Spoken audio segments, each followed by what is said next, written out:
This is part three. Welcome, everybody, to part three of our Future of Work webinar series. And if you have not been in the first two parts, no problem at all. We have both of those recorded and posted on the Ikea Communication Essentials blog, which you can find over at essentials.ikea.com.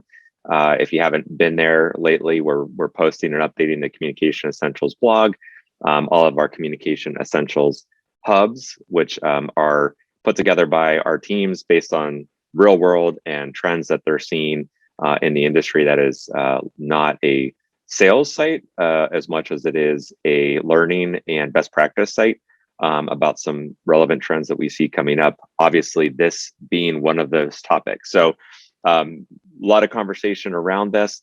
Of course, always updating and posting on this in the Ben Thinking newsletter as well. As a matter of fact, that's actually where I'll start for a second, because I was doing some research this morning, and some of you may have seen the Forbes article. I think it came out yesterday. I might be a day behind on that one, but it said we're a nation of quitters, which just scared me when I saw that headline. How could I not click on it? Because our quits, and I think some of you in the HR industry are probably familiar with that term, just in terms of people that leave on their own. We're at 4.4 million in September, which is just that number continues to skyrocket. And when we think about losing employees, that's exactly why we're having this conversation today about how we can do everything we can to retain employees and make sure that that culture spills over into new employees or potential employees when they reach out, talk to folks in the organization, and really doing everything we can. I think it's moved past. And if you guys have heard these webinars and follow some of my blogs and posts, it's definitely HR as a shared responsibility. I think when it comes to communications, those HR teams are working so hard to just interview and talk to so many people during the course of the day. What can we, from a communication standpoint, be doing to support them? I really think that's become an enterprise strategy over the past 6, 7, 8 months, maybe even longer, as we get into it. So I am excited. I told our team this morning, we have a lot of clients and friends that were asking if this was going to be recorded and posted. It is. So if you missed anything or have to hop early, it'll be there if you want to forward it, or if you hear anything of interest that's worth as a team discussing, we have it all here for you. I think you guys know we're really casual. If there's questions, I've enabled the chat to so I can see it. And we can, all three panelists we're going to be casual. And if we get questions, we do want to stop and ask that. There will be time at the end for anything that we need to go back to. But the less time I spend talking in this session, the better, because we have three fantastic panelists. I've been able to spend two of them I know well. One I've got to know well in the last week. And we have so many ways to go about this topic from three different areas. And I've done enough of these, and I've been to enough of these to know when you get your bio read, you're just kind of sitting there waiting, and you're like, well, just let me talk. And so I figured that's what we would do, is I would let our panelists introduce themselves, because we're so lucky to have them. And two, I think when you hear a little bit about who they are and their background, you'll see that they're coming from three different areas, but all are impacting culture and talent in a way that we're going to have a lot of really interesting feedback and takeaways over the course of the hour. So with that, why don't we start with Lori Gobble? If you can introduce yourself, then we'll go to Jennifer and end with Morgan. Hi, Ben. Hi, everyone. Thanks so much for the opportunity to be here today. My name's Lori Gobble. I'm the talent leader for Westfield Insurance. We're a regional property casualty insurance carrier located in Westfield Center, Ohio, which is not too far from Medina, for those of you who know the Northeast Ohio area. And I'm responsible for talent acquisition, talent management, learning and development, and change management and culture. So this is one of my very favorite topics to talk about. So I'm really appreciative of the opportunity to be here. Thanks. Great. Hi, everybody. I'm Jennifer Osborne, and I own Talent Sense Consulting, which is both a human resources and recruiting business.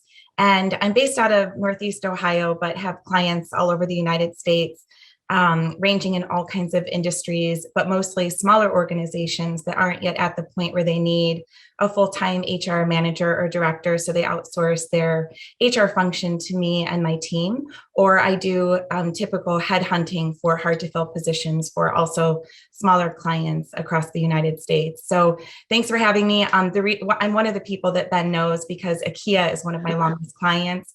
I started the business in 2013, and I think they were one of my second or third clients that I acquired in 2014. So we've been doing business for a while together. I'm glad to be here and happy to provide my input.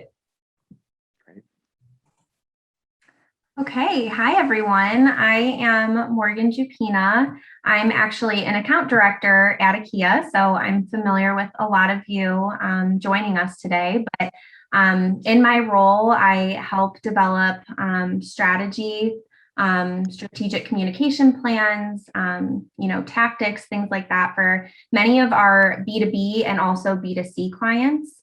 But in addition to that, I also sit on the culture committee. So I'm going to be using a lot of my experience sitting on the culture committee to talk through with you guys today, like event planning, things like that, to really align your culture, your company's culture, with the values of your organization for good employee engagement. So we don't run into, Ben, what did you say, the nation of quitters? Quitters, yeah.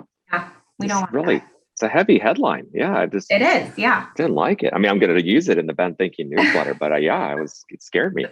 Well, in our last session, where we were joined by Kevin Bachman, if you guys remember, that's what we talked about. We talked about some of the initial numbers that were coming out in the job report, and how to talk to those employees that were looking to land somewhere or switch careers, and also how that spilled over into internal comps, which is kind of the format we'll follow today, and a nice dovetail into our topic today. This third and final piece, it's titled "Creating a Workplace Culture That Works Anywhere." And it's a hot topic for us. I know it's a hot topic for a lot of our clients, is this work from anywhere thought.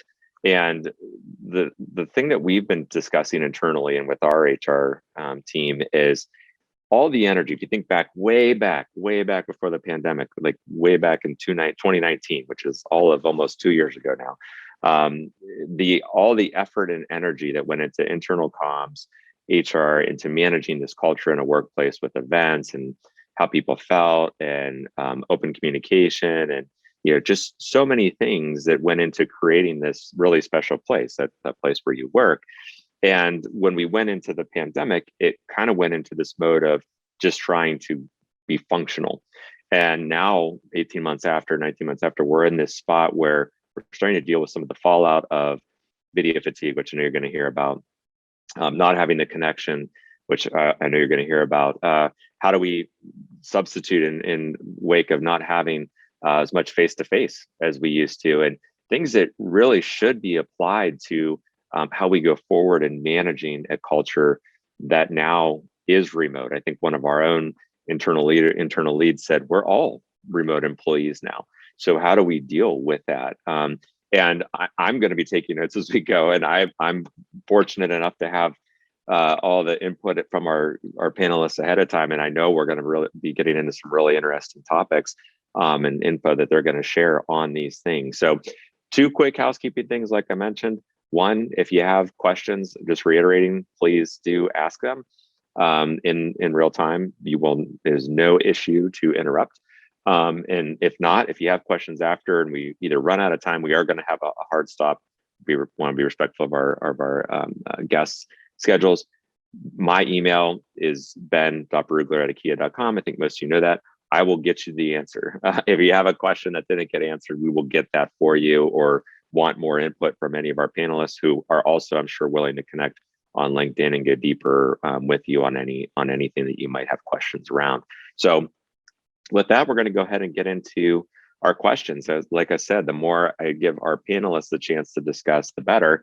And those first ones, it's really interesting because reading, it's something we're seeing more about, but I think some organizations are ahead of the curve. Some are just starting to deal with this idea of it remote, and that's the topic of psychological safety.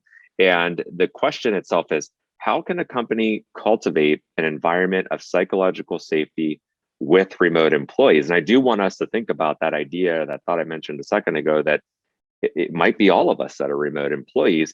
We shouldn't be thinking about it as folks who are just designated that, because unless you're back full time, which if you are, we'll have an angle to that. Everybody has that perspective. So I thought this was a great question, and we kind of wanted to follow along with the things that we said you were going to get out of this. I think that was a great question to start with. So Lori doesn't know I'm going to do this. She knows she's going first, but because of her experience with it, Lori, would you mind giving our audience just a quick definition or description from your perspective of how we should view psychological safety, and the interest of how you're going to be answering it? Because I know you're very familiar with this territory.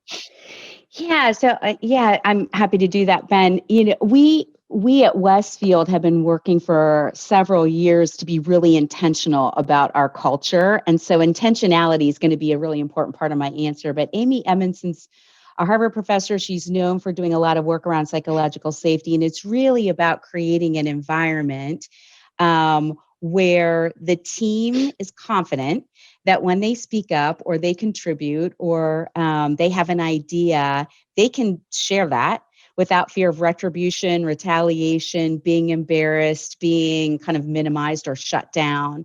And so we really feel like that's super important to make sure that we're kind of cultivating that environment intentionally. We partnered with the Center for Creative Leadership about 4 years ago to get really specific about our culture behaviors that we expect and the practices or tools that we might use to really help advance our culture. And psychological safety was one of the things that we were working on, and thinking about the power of inclusion and hearing from everyone.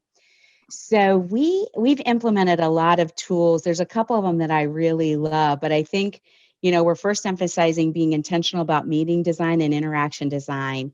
How might we incorporate tools that will ensure we hear from everyone?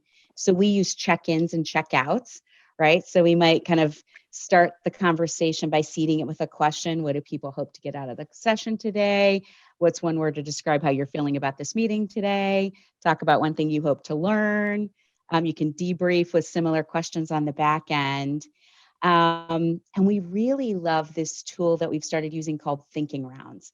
And what's beautiful about a thinking round is you kind of seed the group with plant a conversation starter, a question that you want everyone to respond to. But what's great about a thinking round is that everyone gets absolutely equal airtime with no interruption or judgment.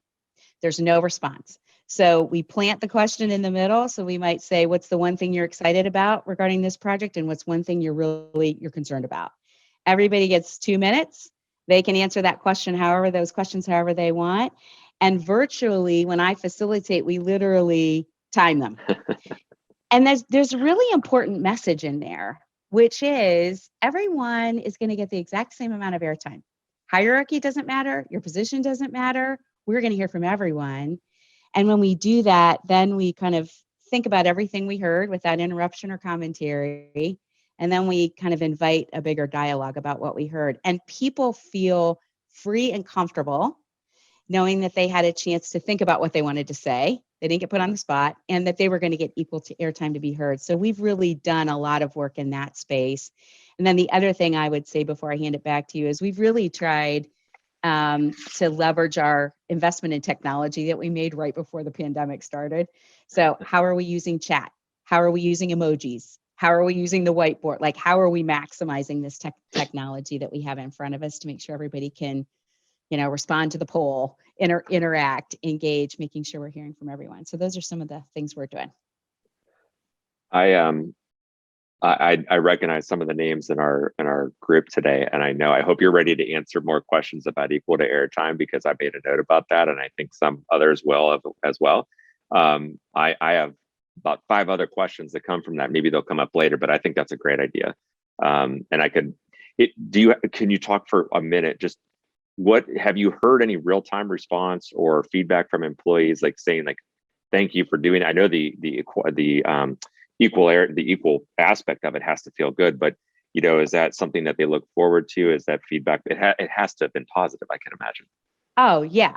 I mean, the fact that people knew they were going to get to voice their opinion about something, that their leader wanted to know what it was, that they were invited in, I mean, these are all things that have really, I mean, they really accelerated our ability to successfully navigate the full-on remote work environment because we had just learned all this stuff and we had an opportunity to immediately put it into practice. So yeah, feeling heard, being invited, being appreciated. Yeah, for sure. That's great. Thank you. Jennifer, or I'm sorry, no, Morgan. Morgan, you're up next. What are your reactions to that? Creating a environment of psychological safety. What do you think? Yeah, I think, Ben, that transparency is a huge piece of this puzzle. You know, companies should preach and fully adopt transparency. We know that when leadership is open and honest about the good and the bad, that it really does set an example for employees to do the same. So both leadership and culture teams together should remind employees that what they say matters, what they say, you know, makes a difference and is valuable to the business and team members. I also think creating a culture of we're all in this together really creates a sense of confidence in employees and instills that psychological safety that we are one team that values everyone's opinions, their smart thinking, and really the passion for their work. Yeah, that's I mean, it's a simple thing to say, and that's where action meets, you know, your words is, you know, having that transparency, but then showing it and modeling that through that mentality of all in it together. Right. And from a leadership standpoint, we've had a lot of conversations with our clients that, you know, sometimes when putting these types of programs together, the expectation is a little different now in terms of being executing it and launching it and moving on to the next thing. That's where the real work begins, is in that next piece of it and modeling it and living it and helping people to get comfortable in that, because that's where that true culture, that organic nature of that culture is gonna kick in. So right. Yeah, exactly, Ben. And I think that companies can say that they're being transparent, but I go back again to fully adopting it and practicing transparency, because, you know, if a leader says we're transparent and then that falls flat, I think that can do some damage on the culture end and not make everyone feel like they're, you know, allowed to speak their opinions and give their feedback if, you know, the leadership teams aren't setting a good example and path forward. Yeah, so Jennifer, that's actually a really good transition point for you, because there's the ritual aspect of this, which is, you know, we're in this together and some of the things that Lori was talking about. There's also the operational side of this, which can be a tool as well when it comes to creating that safe space. And I know that's kind of what you're going to get into with what your response to this was.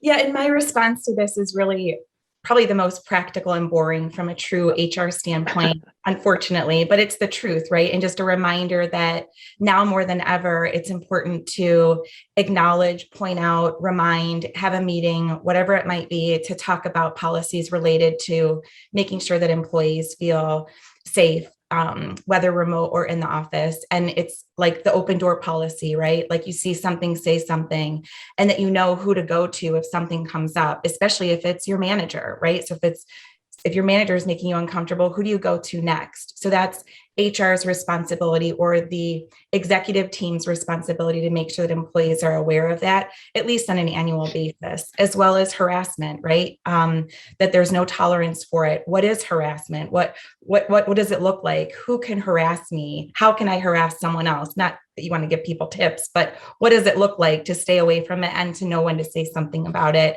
and what the policy is, and that the organization doesn't tolerate it. And also that there is no retaliation, meaning if an employee comes forward with a situation, that they're not going to be punished for that, and that their job is safe so long as they continue to perform well. And I like what you were saying, Morgan, about, making sure that there's transparency and that everybody's on the same page and that they're leading by example. And I was thinking, what if an organization, what if the top isn't like that, right? Like maybe they're not all on the same page, and not on purpose, but they just haven't figured it out yet. In a way that I handle that, not that I work with companies that are like that, but I try to figure out what I can do. And something I like to do when talking with employees who report to me or whatever is, how are you doing? right? Like, and acknowledging, like, instead of just jumping into the meeting topics, how are you doing? What are your thoughts about XYZ that's been going on lately? How are you feeling about it? And just checking in and giving that open door for people to talk about what's on their mind and checking in to see how they're feeling about different things and making sure that they're satisfied and feeling safe. And the other thing I wanted to ask, Lori, I'm being a participant now.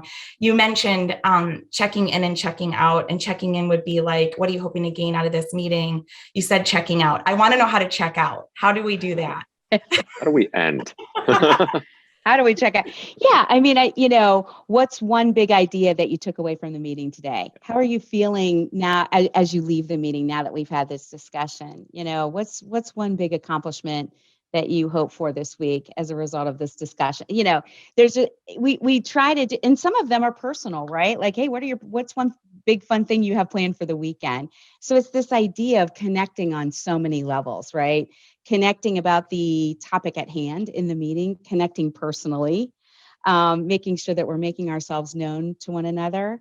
I know most of you on the video with me here know Westfield well, and you know how relationship oriented we are. So we do want to make space for the relationship connections that we are missing a little bit in the office. So those are just a couple, what's one thing you learned today? Those are some examples of checkouts. Very good. I like those examples. And it's actually perfectly segued for us here in our second question, because, when you look at, I did say we would have, something for those folks that are getting back into the office. And we have clients kind of a mix, in hybrid. And I understand and appreciate, we're having this conversation internally with 100% remote at this point. That's a little bit more difficult for some of our clients that are trying to get to that place of in and out and what that pattern looks like. And then when you get all that situated, hey, how are we actually connecting with our remote employees in a way that makes them feel that they're not missing out on aspects of the culture? It's something we're always trying to get better at. We can get better at. We know we can, want to get better at it. So I guess my second question is right around there. We're going to start with, in this one with Morgan, but how do you close that gap when it comes to culture or experience within office and remote employees? And is a way to close it, do you see opportunities to strengthen the culture beyond a place? Like, we're trying to look for the good that can come out of this. And I think we've all kind of turned the corner and looking forward about, this is how it is. This can be good too.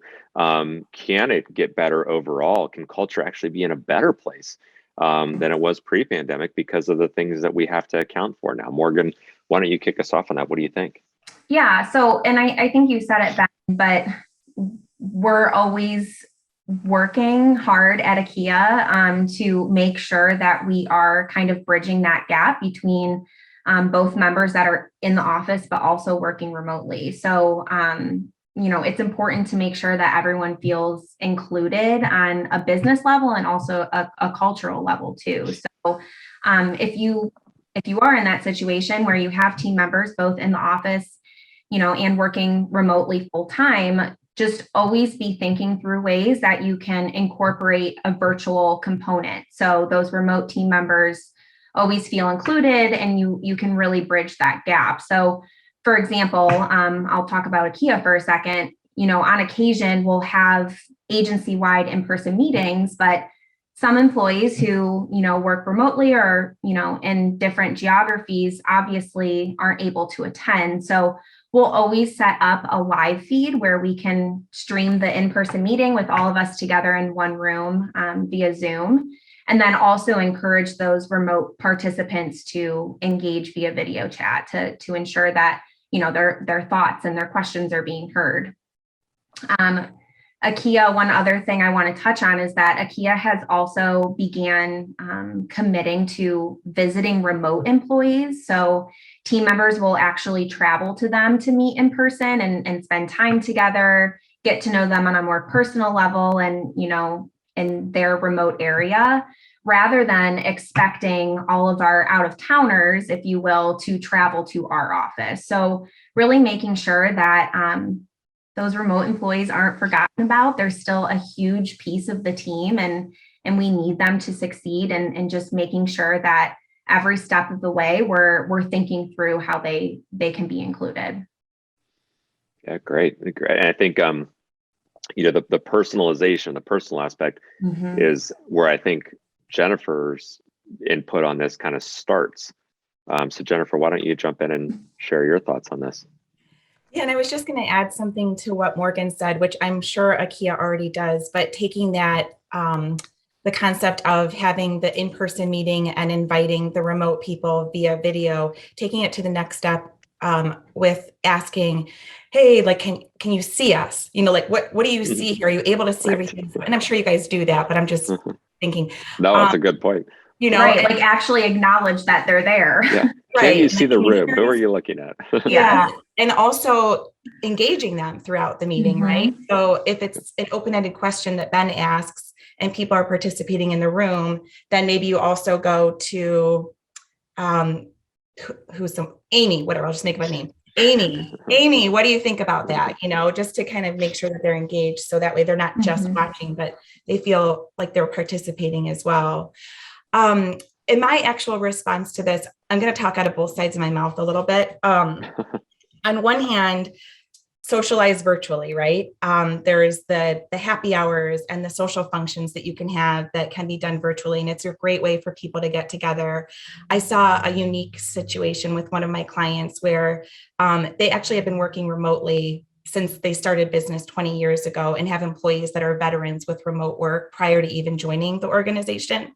And that particular COO had like a mission trip to Guatemala, and she sent a meeting invite to the whole company, all like 35 of them, but still sent a meeting request to them for like a lunch situation where they could see all of the pictures that she took from her trip to Guatemala. And like, for me, it's like, I'm such a practical person. I couldn't join because I feel like I have work to do and I can't like take a break like that, but I know that I should have. And for those that did, they did take a break from work. They got to know her better. They got to know each other better. They stopped working for a little bit and just enjoyed each other and felt, I imagine they felt some kind of a bond over the experience that she shared. So thinking of things like that to get together that aren't just happy hours too. By the way, lesson learned, I helped coordinate a virtual happy hour for a client. And one of the employees, of course, there's always complaints to HR. And one of the employees said, we not call it happy hour because that implies that there's alcohol involved. And I know that some might also say, we don't have to drink alcohol. It could be water, coffee, you could drink nothing at all, but just being mindful of that as well. Now, on the other hand, Ben, you mentioned at the beginning about video fatigue. So I'm saying have all these fun events, but also be mindful of it too, because there's a lot of people that are just over it, right? Like it's new, it's cool, it's what's in style right now. But a lot of people are tired of it too. So finding that right balance between offering things, but not imposing and making people feel like they have to participate in all of these social events if that's not their thing. In a way that that you could help people not have that video fatigue in addition to balancing is that, for example, you could, and there's someone on this call right now that appreciated when I did this, we scheduled an old-fashioned phone call. I called her cell phone.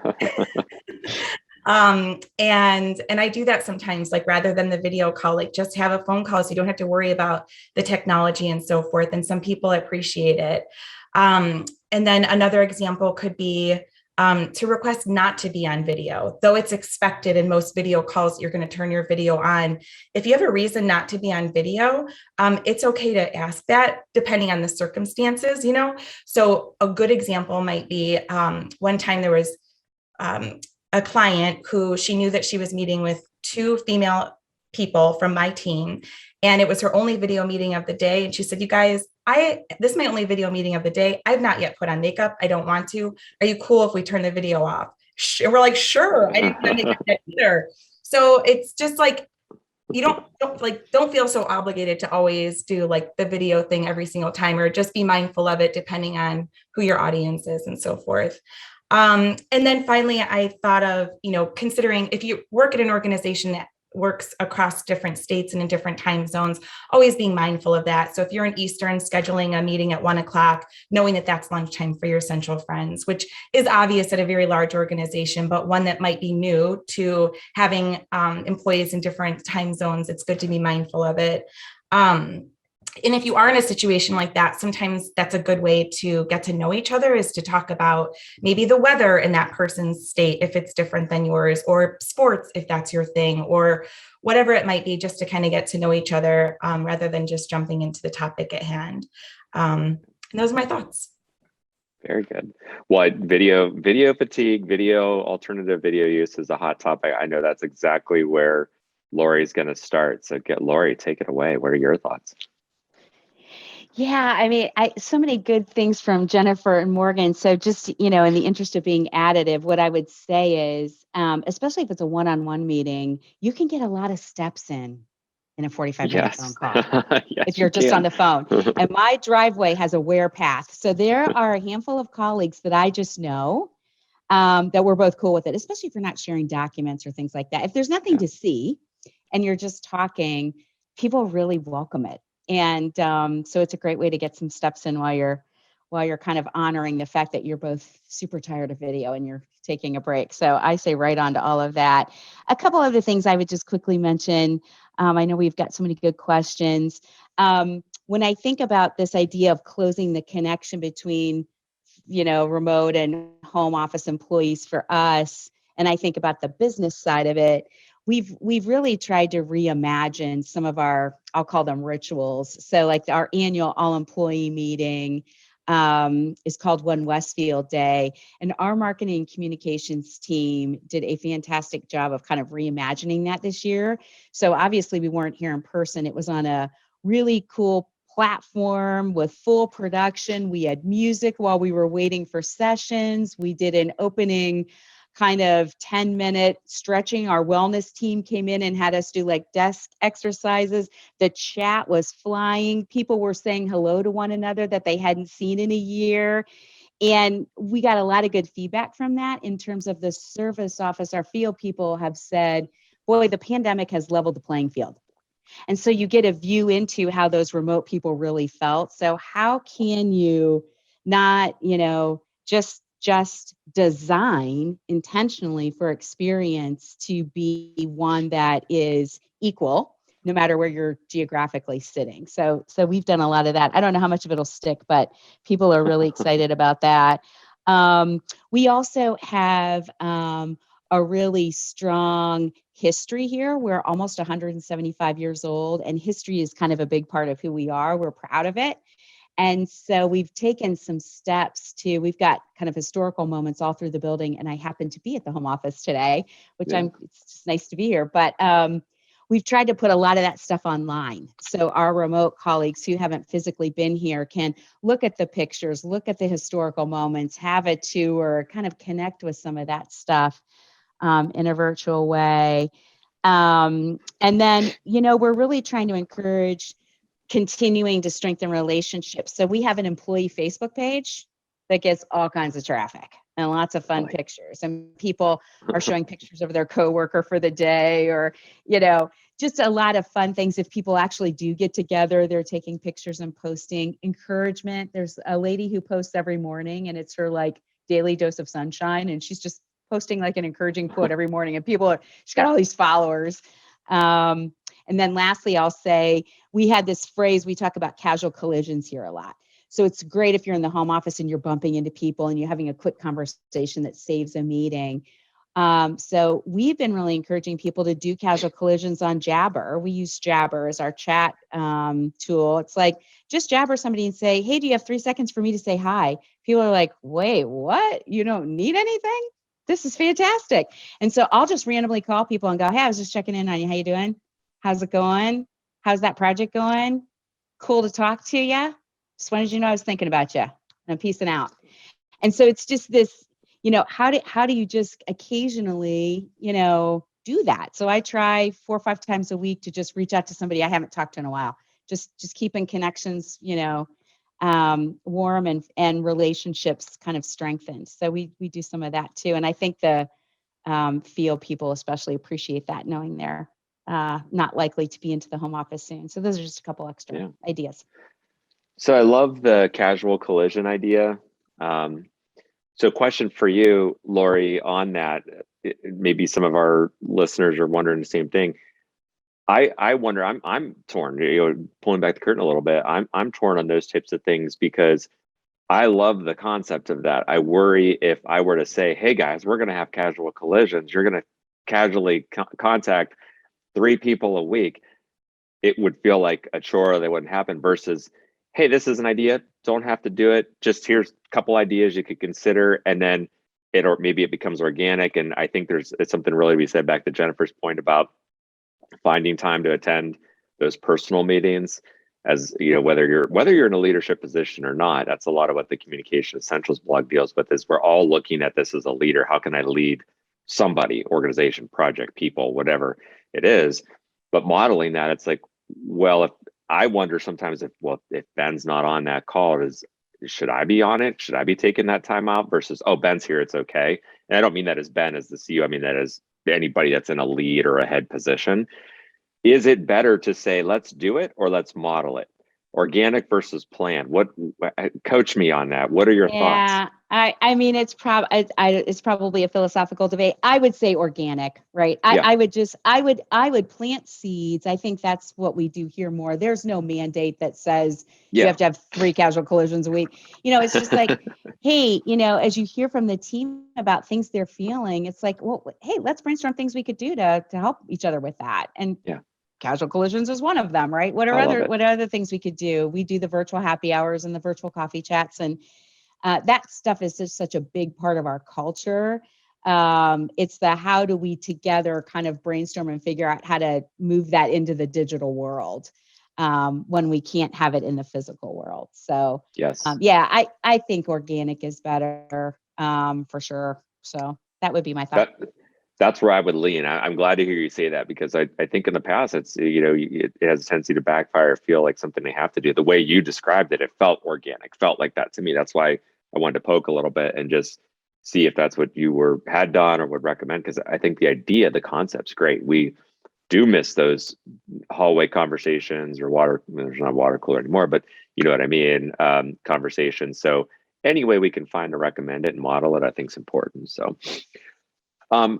So we'll switch gears a little bit here about, you were talking about our internal culture. I think some people on this webinar are either worried about going and finding employees or worried about what happens when they hire the employees.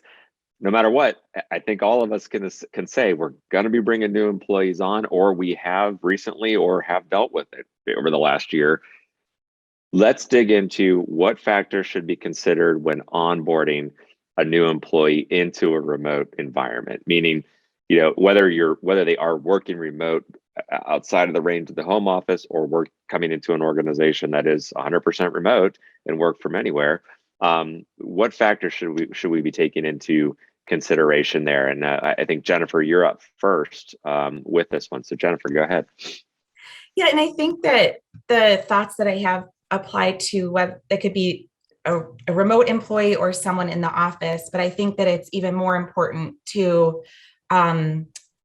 handle remote employees onboarding even closer than we did in the past, especially if this is their first time working remote.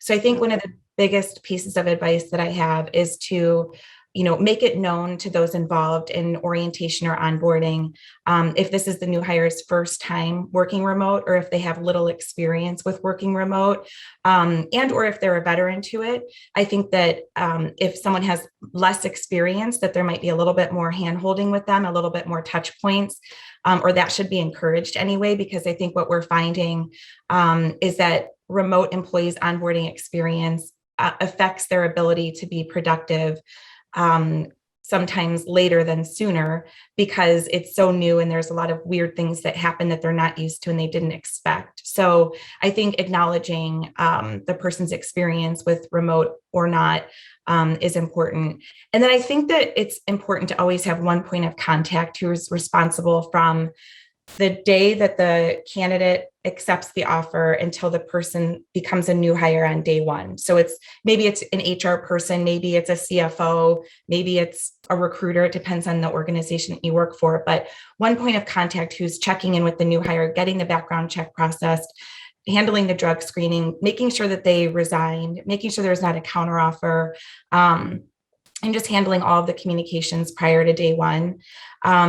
They would also provide an overview to the new hire about what to expect on day one, which you would think is a given. Well, duh, you're going to go through orientation, you're going to get a laptop and so forth. But sometimes people forget what it's like to be a new hire. I have a friend who started a new job remotely, and it was a disaster. I mean, she didn't know what time she was supposed to arrive. She had no meeting with her boss, didn't know where her laptop was. And it makes her feel like, what have I done? And that could ruin someone's feeling about the job that they accepted, and they might start to question their decision and move on. And none of us can afford for anyone to move on right now, even the crummy ones. No one can move on. So giving them an overview about what to expect, giving an agenda for orientation day, which is day one, and also onboarding. So sometimes it's a week or two or a month worth of meetings with people in their department, managers they're going to work with, maybe clients, and getting that schedule together before the person starts, not just waiting until they start and figuring it out, because they're just going to be twiddling their thumbs. And that means you're losing money because they're not getting up to speed any sooner because, you've procrastinated putting the agenda together. It, when possible, include as many face-to-face interactions. So like Ikea, if there's a new hire that's starting who's local, perhaps there's a way to meet up in person in that first week or on the first day. If it's 100% remote situation, you can't do that. But if you can, I think it helps. The same person would confirm the actual onboarding checklist is complete. The same person would just continue to check in with the new hire up until day one and really thereafter to make sure everything is handled and that it's seamless. And I think that a very successful onboarding plan is always going to have something like a buddy or a mentor or a peer coach, which is someone who is not a manager, maybe not even in the same job discipline, but someone who has something in common with the new hire that can be their go-to with any random questions. So one thing I would add when it's a remote situation is maybe if you know that the new hire has never worked in a remote situation before, has little experience with it, match them up with a buddy or mentor or peer coach who has similar experience, right? Like I started an ABC company and that was my first time, not working remote before. So I know your pain and I was confused in these ways. Let me help you. So I think that's a new way to look at these buddies as opposed to just matching them up at maybe the same level or some other commonality. And I think something else that is helpful is to make sure that the people involved in orientation and onboarding, meaning the current employees who have meetings with the new hires, know what they're meeting about, right? It's not just meet and greet between Jennifer and Morgan. And then we sit there and we're like, hey, so Right. have a purpose, right? Like, and prepare an agenda, because the person having the meeting is not going to think of it. I will tell you that. I've been doing this for 20 years. They're not going to think of it. So point of contact needs to come up with the agenda for them. So it could be, sure, introductions, but then also department overview, like what does this department actually do? How does this department's function relate to the overall organization? How does, say it's a marketing position or marketing department, how does marketing work with sales? How does HR work with accounting? You name it. Connecting those dots so they see the bigger picture. Maybe you're explaining and showing how to enter time, or explaining or showing how to create an expense report and submit it. And then I think a nice thing too, especially with remote scenarios, is for the current employee to tell the new hire the best way to contact them, right? So we talked about video fatigue. Perhaps that person is over Teams meetings and instant messages, and maybe they're a Gen Xer like me and like email. So figuring out the best way to contact and then sharing that information so you have an idea. So those are my thoughts. Yeah. We talked about that in the first future work webinar around the generational gaps in communication and understanding how each generation prefers to communicate. So I think that's a great point. Lori, tell us what's going on. How do you guys tackle this at Westfield? What's going on? Yeah, I loved all of Jennifer's stuff. I would say ditto to all of that. Because I think all of those things not only make someone feel welcomed, but expected. And that's almost like equally important, right? It's great to feel welcomed, but boy, if you were expected and there's a plan, that just helps them feel like they're going to fit right into the organization. We do onboarding plans, we do peer coaches, we do all of the good things that Jennifer said. So I feel like we're on the right track over here, which makes me happy. We love our swag. So we do send a really cool branded swag box out to all of our new employees. It's got some really cool, like a cool postcard in it that our marketing team helped us create. With our employer value prop kind of treatment on it. So we're starting to kind of introduce them to our culture and our brand right away. I don't know that I have tons to be additive with because Jennifer did such a nice job with that.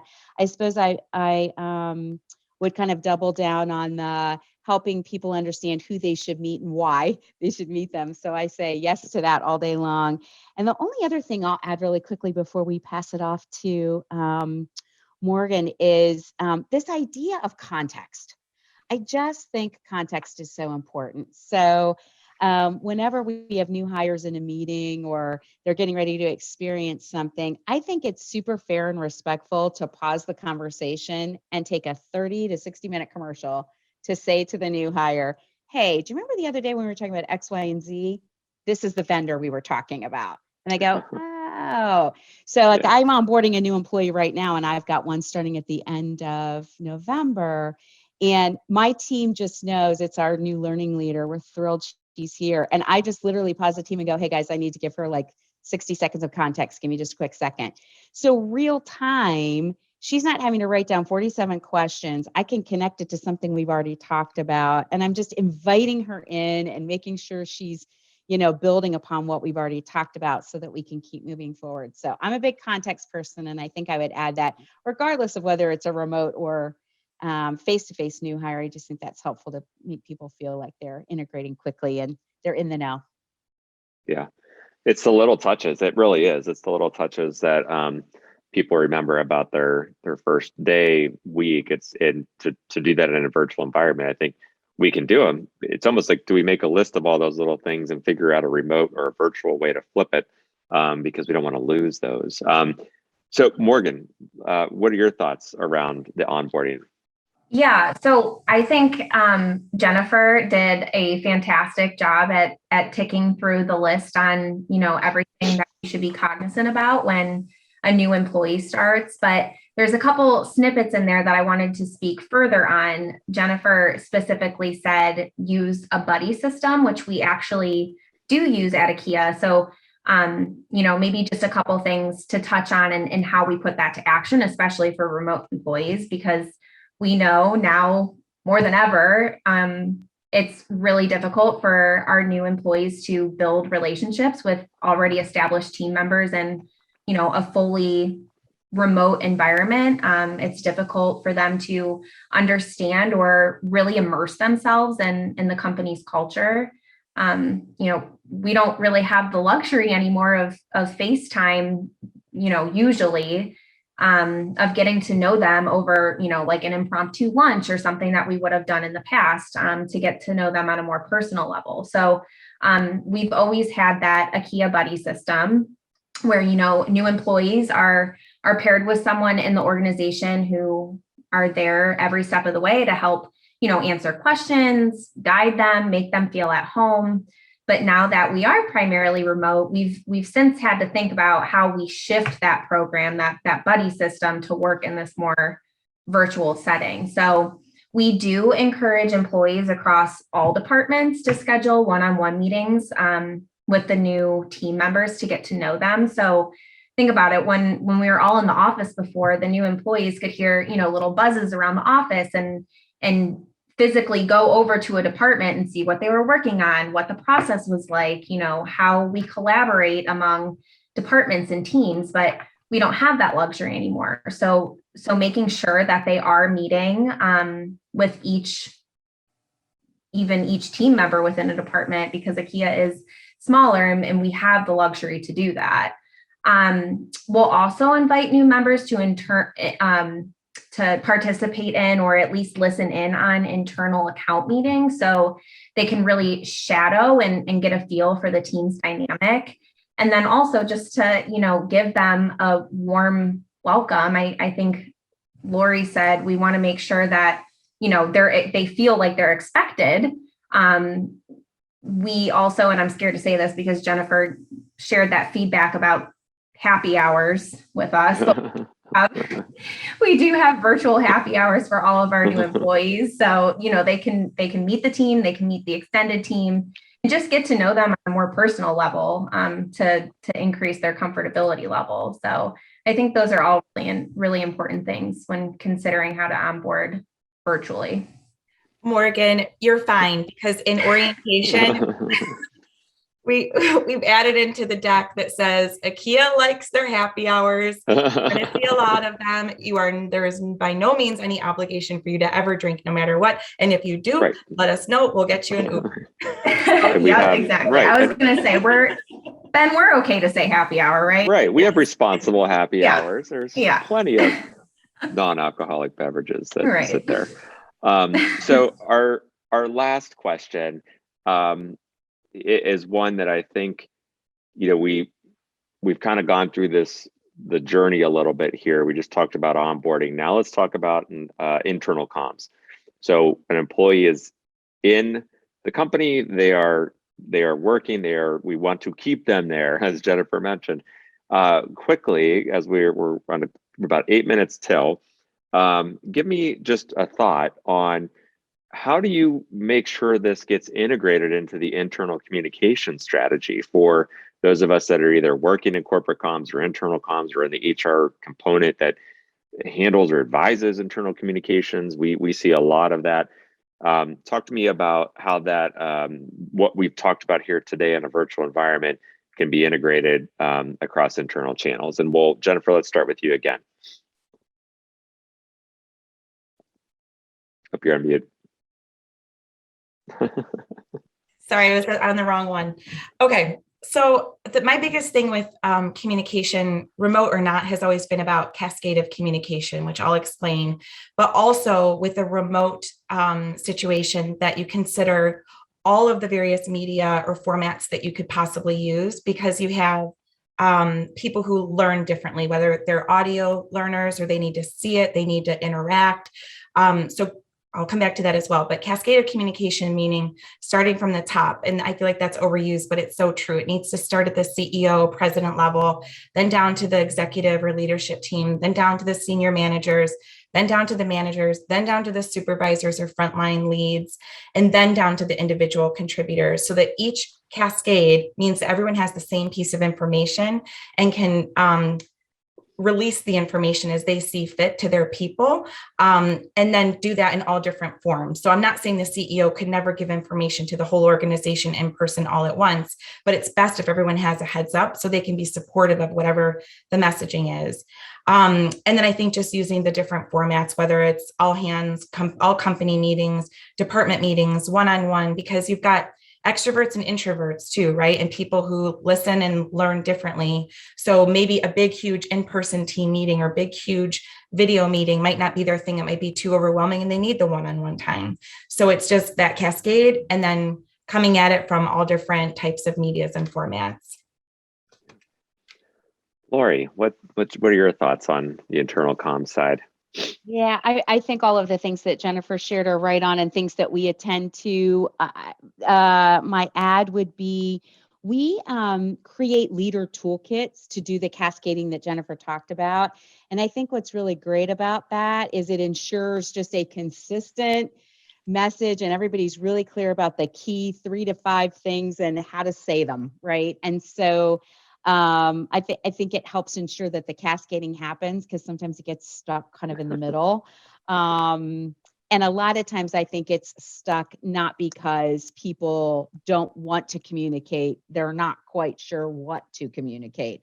And so if we can help them be really clear about the salient points, I think that's great. So we use that tool quite a bit to accomplish what Jennifer talked about. Awesome. Great. Morgan. Internal comms. Yeah, internal comms. So, I mean, all of us know in our day to day that close team collaboration across all departments is a necessary piece of our job. But we know that gone are the days that, you can just pop into someone's office and ask them a question or, wave hello, talk about a project as you pass them in a hallway. So at Ikea, we use Microsoft Teams to stay in close communication. But in addition to just the general Ikea communications, each account team actually also has their own channel. So we can collaborate closely on projects via chats and, share our ideas and thinking and drafts and feedback and things like that, all in one place. We've also found that it's important now to over communicate in a sense, or just stay in more consistent contact, both from a business perspective, but also a cultural perspective too. Many times when we were in the office, we catch up on personal things by, chit-chatting before a meeting gets started or while preparing your lunch in the kitchen. But we can't do that anymore. But a part of our culture is to celebrate, those personal things too, the personal successes of our employees. So really taking the time to communicate those things through Microsoft Teams is an important piece of, continuing to build our culture and camaraderie remotely as well. And we actually have, in addition to all of our account teams having their own channels, we also have a culture Microsoft Teams channel as well, where we're posting personal pictures and talking about, things that are going on in everyone's lives, wishing people happy birthdays, hearing what people did over the weekend. So we can, continue to build upon that together remotely. So it's been great. Right. So first things first, thank you guys. Thank all three of you very much for giving the time. Hopefully, everybody heard what I heard, which was just great input. The bad news is no time for questions. The good news is we didn't get any as we went. So hopefully we answered. But I want to thank all of our attendees. I want to thank you guys again 100%. I learned from somebody about 50 minutes ago that a good way to close a meeting is with the checkout. So with our 2 minutes, one big thing to keep an eye on over the next 6 months. Go, Lori, you're up. Well, you talked about a nation of quitters, and right now money and flexibility are winning, but my prediction is eventually culture is going to really win. And so stick with the attention to culture, because I think there's going to be another wave, and it's going to be about people looking for good culture. Love that. Culture will win over money and flexibility. Got it. Love it. Jennifer. You talked about the nation of quitters. I thought of how they're also calling it the Great Resignation. And I think what needs to happen is figure out if employees are leaving, figure out why they're leaving, be honest with yourself and fix that stuff before it gets worse. Because it's really, really hard to recruit people right now. They're quieter than ever in terms of making a move because they're all being taken care of. So if you've got any issues, fix them. Love it. Morgan. Well, I think that a clear theme of today's discussion has been around technologies, and I don't see that going anywhere. Now that companies have moved to hybrid or fully remote work, I think technology's role in building and keeping culture alive is only going to increase. I think in addition to what's become like the traditional Zoom and Teams meetings, there's going to be other apps or new app enhancements that are introduced in the months and years to come that will help us further build, culture and employee engagement. So I would just say be intentional with researching and providing those platforms to help employees feel more connected to the organization's culture.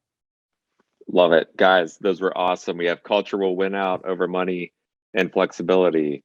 We have be honest with yourself. We have embrace technology. And I will say it's never too late. And there's always a way when it comes to culture and the challenges that we have. There are some big ones ahead. So thank you guys for helping us get all of that in an hour.